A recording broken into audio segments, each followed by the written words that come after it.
안녕하세요. 박성필입니다. 자, 오늘 3부 토건 보도록 하겠습니다. 자, 투자 경고 종목에 지정이 됐었습니다. 자, 투경에 따라서 조정을 받는 것은 당연합니다. 투경을 떼야 위축된 투심이 살아나고 호재 뉴스를 언론에 내보냈을 때 개인들의 수급이 빗발치는 것을 고스란히 이용할 수 있습니다. 누가? 주도 주체, 세력이. 자, 투자 경고 최초 해제 판단일이 6월 9일인데 6월 9일에 정확하게 투경을 때려 하지는 않을 수 있습니다.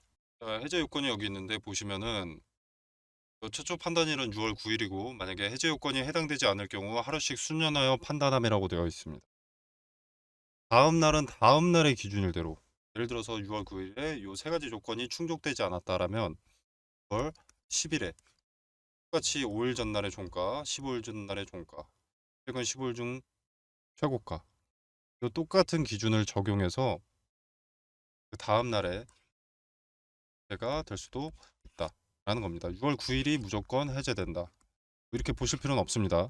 아무튼 쉽게 말해서 지금은 투경 때문에 조정을 받는 과정이고 이것은 당연하다. 자, 그리고 삼부 토건이 윤석열 관련주로 좀 엮이죠. 자, 네이버에 이렇게 삼부 토건 윤석열이라고만 쳐도 상당히 많은 기사가 나옵니다. 기사 보시면 뭐 가까운 사이로 알려진 조남욱 전 삼부 토건 회장 그 둘째 아들 말이 뭐 공개된 적이 있다라고 해가지고 뭐 윤석열 대통령 검사 시절에 삼부 토건의 검찰 수사를 매번 봐줬다 뭐 이런 겁니다. 근데 뭐 이게 중요한 게 아니고 핵심은 현 윤석열 정부에서 우크라이나 재건 관련해서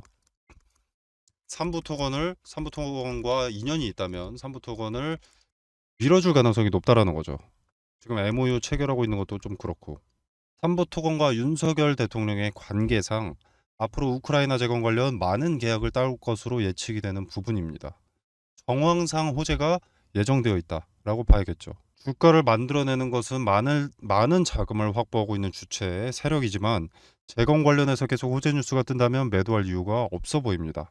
자, 근데 중요한 것은 재건이라는 것에 대해서 윤석열 정부 수혜로 계약을 따올 수는 있겠지만 재건이 시작되는 것, 즉 재료가 기업의 이익에 반영되기 시작하는 건 종전 이후입니다. 전쟁부터 끝나야 되는 거죠. 전쟁이 끝날 기미는 전혀 보이지 않습니다.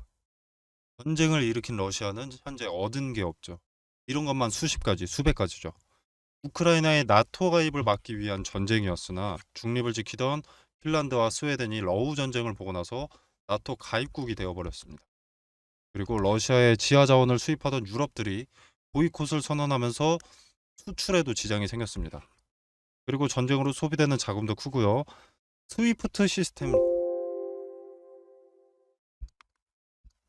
이 스위프트 시스템 제한으로 러시아의 자금이 묶인 것 플러스 수입과 수출을 위한 그 스위프트 시스템 은행을 이용할 수 없게 된 겁니다. 자, 그리고 러시아는 흑해 곡물 협정, 우크라이나가 곡물을 수출할 수 있도록 흑해 곡물 협정을 맺었었는데 1, 2, 3차를 맺었죠. 최근에 나온 게 3차고. 근데 곡물 협정이 있고 나서 우크라이나를 즉시 공격했습니다. 1, 2, 3차 전부요. 자, 심지어 오늘 나온 뉴스에서는 러시아가 7월 흑해 곡물 협정 파기를 시사했다. 우크라이나 곡물 수출 항구를 막았다. 이런 입장을 냈다라고 합니다. 이 요구는 전에 말씀드렸던 그 스위프트 거래 재개고요. 즉 종전은 보이지도 않고 우크라이나 재건은 한참 나중의 일이라는 겁니다. 자, 이거 무슨 말입니까? 그 긴 기간 동안 우크라이나 재건 기대감에 주가가 높은 자리를 유지해 줄 이유가 없습니다. 휴전이나 종전의 협상 기미가 보이면 그때는 진짜 수혜로 다가오는 것이지만 지금은 주가를 주도하는 주체, 세력의 계획대로만 주가가 움직이게 될 거라는 겁니다. 자, 즉 지금은 투자 경고에 따라서 기간 조정과 가격 조정이 동반되는 시점이고 현재 기대감을 우크라이나 재건 사업에 대한 기대감을 도구로 사용할 세력의 흔적을 찾는 것이 우선이라는 겁니다. 우크라이나 재건 기사를 찾을 게 아니라. 썸버터거는 윤석열 관련주로 재건 사업 기대감은 분명히 있고 분명히 수혜를 받을 것으로 예측이 되지만 먼 나중에 이르기 때문에 일단은 지금 기대감이 반영되고 있을 때 여기서 고수익을 챙기고 종전의 기미가 보이면 그때 다시 진입하면 되는 겁니다. 넣어놓고 가만히 있으면 식당에서 세력들 밥 갖다 주려고 대신 줄 서 있는 것과 같습니다. 심지어 여러분의 피 같은 돈으로. 자, 가장 많은 물량을 확보하고 있고 가장 많은 자금을 투입하는 주가를 주도하는 주체의 의도를 어디서 알 수 있느냐? 투경 해제 여부. 그리고 최초 판단일 있죠. 6월 9일. 이때 만들어 놓는 주가에 따라서 파악할 수가 있게 됩니다. 자, 일단 해제 요건에 대해서 한번 말씀을 드리면 일단 판단일은 최초 판단일은 6월 9일이고요.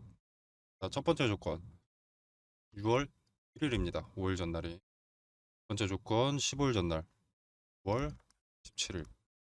세 번째 조건은 5월 17일부터 6월 9일까지의 종가 중 최고가느냐 이거입니다. 자, 그래서 계산을 한번 해보면 자, 첫 번째 조건 6월 1일 아직 6월 1일이 나오지 않았죠. 금일 날짜가 5월 26일로 아직 몇 거래일 남았습니다. 자, 그래서 예시를 들자면 만약에 6월 1일의 종가가 1,000원이다 라고 가정을 했을 때 6월 9일의 종가가 1,600원이 되면 안 되는 겁니다. 10% 이상 상승하면 안 되니까. 자, 그리고 두 번째 조건 5월 17일의 종가 이건 나와 있죠. 5월 17일이면 그날입니다. 1,039원이니까 이때보다 100%가 증가하면 안 됩니다. 즉 1,078원 이하여야 되는 거죠. 그리고 세 번째 조건은 6월 9일에 이 5월 17일부터 5월 9일 중 종가가 최고가만 아니면 됩니다. 그러면 투자 경고가 해제가 되는 거죠. 자, 아직 투경에 지정된 지 얼마 되지 않아서 명확하게 말씀드릴 수가 없습니다만 해당 종가들이 하나씩 나올 때마다 매일매일의 분봉에는 힌트가 담겨 있습니다. 최초 판단일에 투경이 해제되건 안 되건 분봉상 어느 자리에 거래가 많이 실렸고 거래가 많이 실린 자리의 가격대를 보면 윤곽이 잡히는 겁니다. 상단에 보이시는 전화번호 010-2764-3885번으로 3부 토건이라고 문자 메시지를 남겨 놓으시면 무슨 근거로 투경에 따라서 주가가 움직일 수 있다라고 하는지 자세한 설명과 차트상 세력의 흔적 세세하게 말씀드리도록 하겠고요. 그래서 그 자료를 토대로 여러분이 얼마에 매수를 해야 되고 얼마에 매도를 해야 되는지 깔끔 명료하게 말씀드리도록 하겠습니다. 자, 그리고 3부 토건 대응 전략 설명드리고요. 대응하신 뒤에 어떤 종목을 매수해야 되는지 물어보시는 분들이 상당히 많습니다. 자, 그래서 앞으로 유망한 수혜를 볼 시장의 중심에 있는 종목 안내와 종목을 자체 선정하는 그 방법과 포인트에 대해서 설명드리도록 하겠습니다. 자, 제가 종목을 선정할 때는 가장 중요한 것이 테마라고 말씀을 드립니다. 요 중에서 대장주를 찾으면 그게 급등주를 찾는 거고요. 자, 그러면 이 테마는 어떻게 찾느냐? 세계 경제에 관심을 파악해야 됩니다. 세계 경제가 어디에다가 자금을 투입하는지. 자, 간단한 예시로 코로나 때는 어떻습니까? 마스크, 진단키트, 백신, 치료제. 이것들이 강세였죠. 전 세계가 주목하고 필요했던 테마니. 자, 국내 같은 경우에는 병상이 수혜를 입기도 했었는데 이거는 각 국가별로 확진자 수가 다릅니다. 그리고 땅덩어리가 다르죠. 자, 그래서 공통 사항이 될 수 없기 때문에 일로는 자금이 투입될 수가 없었습니다. 코로나 때는 요 마스크, 진단키트, 백신, 치료제가 전 세계가 필요로 했던 것이기 때문에 요 네 가지의 수급이 올릴 수밖에 없었던 거죠. 자, 그리고 다른 예시를 하나 들어보겠습니다. 자, 우리 러시아와 우크라이나가 전쟁이 났을 때 이때는 일단 곡물과 사료에 수급이 몰렸는데 일단 러시아와 우크라이나가 곡창지대입니다. 곡창지대인 두 국가가 전쟁을 해버리니까 곡물 수출이 나가야 되는데 수출 길이 막혀버린 거죠. 그래서 곡물과 사료값의 상승으로 이어졌고 이 곡물과 사료값의 상승은 우리의 필수 소비재인 식자재 값의 상승으로 이어졌습니다. 전쟁이 우리 같은 일개 국민 한 명의 일상에까지 침범하기 시작한 겁니다. 자, 그리고 값이 오른다는 것은 뭡니까? 관련 수혜주의 이익이 증가한다는 것이죠. 자, 예를 들어서 수혜주가 A라는 상품을 기존에 100원에 팔았다. 자, 그럼 이 100원도 마진이 남으니까 이렇게 파는 걸 텐데 만약에 예를 들어서 400원이 됐다. 그러면 4배나 오르는 거죠. 자, 이렇게 이익이 오른다는 것은 뭡니까? 자, 뭐 파이프라인 확장으로 뭐 재료가 추가된다 라거나 또는 수요를 맞추기 위한 공급을 위한 뭐 증설 또는 뭐 토지 매입, 이것도 재료 추가죠.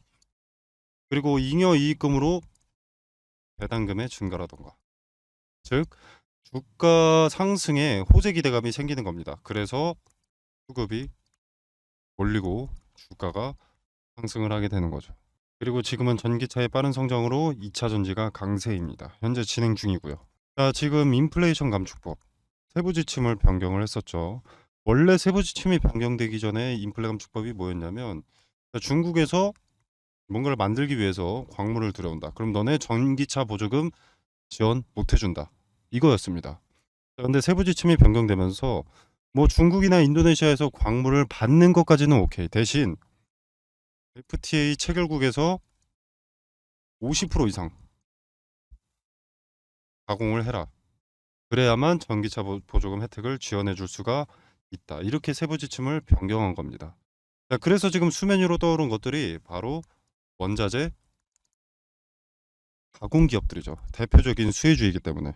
자, 그래서 2차 전지의 구성을 일단 보면 대표적으로 양극재, 음극재, 전해질, 경박, 분리막 뭐 이렇게 있습니다. 자, 근데 양극재라던가 요 전해질 같은 경우에는 이미 많은 폭등을 했죠. 그리고 언론의 수혜 기업들이 노출이 되어 있습니다. 이미. 인플레 감축법 세부 지침이 처음 변경됐을 때 대부분의 투자자들이 무슨 생각을 했냐면, 그러면 당장은 2차 전지, 그중에서 비중이 높은 양극재의 핵심 광물 리튬이 강세니까 리튬 가공업체가 수혜를 보겠구나 하면서 리튬 관련주만 좀 부각이 됐었지만, 요 음극재라던가 동박, 분리막은 관심을 못 받고 있습니다. 여기서 누가 대장주인지만 찾아내면 양극재를 제외한 음극재, 동박, 분리막은 먹을 게 차고 넘친다라는 거죠. 2차 전지는 양극재만 있다고 되는 것이 아니기 때문에 인플레 감축법에 뒤늦게라도 수혜를 보게 된다라는 겁니다. 자, 그리고 최근에 일부 증권사들에서 2차 전지에서 수급이 이동될 것이다.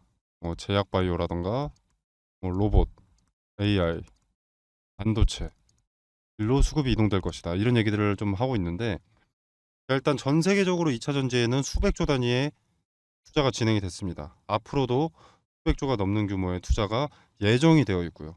자, 무슨 말입니까? 제약바이오로 수급이 옮겼다. 로봇, AI, 반도체로 수급이 이동됐다라고 하더라도 이미 투입된 자금이 너무 크기 때문에 단기간 내에 로봇, AI, 반도체로 수급이 다시 몰릴 수밖에 없다라는 겁니다. 자, 이때도 양극재만 그리고 전해질만 관심을 받게 될까요? 그 두 가지가 2차 전지의 전부가 아닌데. 자, 종목은 이런 식으로 찾는 겁니다. 미리 많은 물량을 확보한다면 큰 돈이 되는 거죠. 자, 그리고 지금 미국의 인플레이션 감축법 때문에 주가가 이렇게 움직이는데, 유럽의 핵심 원자재법, 이것도 당연히 주식시장을 뒤흔들 핵심 내용이 됩니다. 자, 기존의 2차 전지 점유율 전 세계 1위가 중국 기업 CATL입니다. 자, 근데 미국의 인플레이션 감축법이나 유럽의 핵심 원자재법이나 둘 다 중국을 겨냥한 법안이기 때문에 여기에 대한 반사 이익을 국내 기업이 받게 된다는 겁니다. 한국 기업에게는 다시 없을 기회가 되는 거죠. 자, 그러면 국내 기업들 물 들어올 때 노를 저어야겠죠. 당연히 사업 내용에 더 박차를 가할 수밖에 없습니다. 자, 무슨 말이냐? 자금을 더 많이 투입할 수밖에 없다는 겁니다. 2차 전지 사업 관련해서. 이 말은 호재들이 앞당겨진다라는 거죠. 그리고 기업이 빨리 성장하게 되는 것이고, 자, 기업의 빠른 성장은 더 빠르게 기업의 가치가 올라간다는 것이고, 가치가 오르면 어떻습니까? 주가는 자연히 오르죠. 그러면 개인 투자자인 우리한테도 기회가 되는 겁니다. 그래서 지금은 머뭇거릴 때가 아닙니다. 자, 지수의 영향을 잘 받고 변동의 폭이 가장 크면서 시총이 상대적으로 무거운 대장주죠. 대장주들을 제가 1차적으로 검열을 해놨습니다. 그리고 기업의 재무상 혹시라도 나중에라도 악재가 반영될 것이 있는지를 확인을 해놨습니다. 그리고 뭐 전환사채나 신주인수권 부사채로 장난치는 기업인지 파악을 해뒀고요. 최대 주주들의 과거 이력에 대해서도 좀 조사를 해뒀습니다. 그리고 인플레 감축법의 수혜를 받기 위해서는 국내에서 가공하는 기업이면 전혀 상관이 없는데, 만약에 주거래 업체한테 가공을 받아서 온다라고 하면은 FTA 체결국인가, 이것도 중요하기 때문에 이 부분까지도 체크를 해뒀습니다. 자, 전 세계 시장에 관심을 받고 있는 대한민국의 2차 전지 기업 수혜 종목 공유드리도록 하겠습니다. 상단에 010-2764-3885번으로 종목이라고 두 글자만 문자 메시지로 보내주시면 됩니다. 그럼 제가 체크해 놓은 이 종목 리스트, 2차 전지 후발 수혜 종목 리스트 보내드리도록 하고요. 제가 수혜 종목 공유 드리는 게 돈 받자고 하는 것이 아닙니다. 그리고 여러분한테 수혜 종목에 대해서 매수가나 매도가를 따로 말씀드리는 것도 아니고요. 그냥 정말로 움직이는지 지켜만 보셔도 됩니다. 매수하고 안 하고는 여러분의 자유지만 종목을 선정하는 방식이라도 조금 알아가셨으면 하는 바람입니다. 그래서 그저 지켜만 보시더라도 어떤 방식으로 종목을 선정했는지, 왜 이 종목을 선정했고, 종목 선정 전에는 어떤 것을 체크했는지 다 세세하게 말씀드리니까 한번 지켜라도 보시길 바라겠습니다. 자, 오늘 준비한 영상은 여기까지고요. 여러분의 성공 투자를 기원하면서 마무리하도록 하겠습니다. 감사합니다.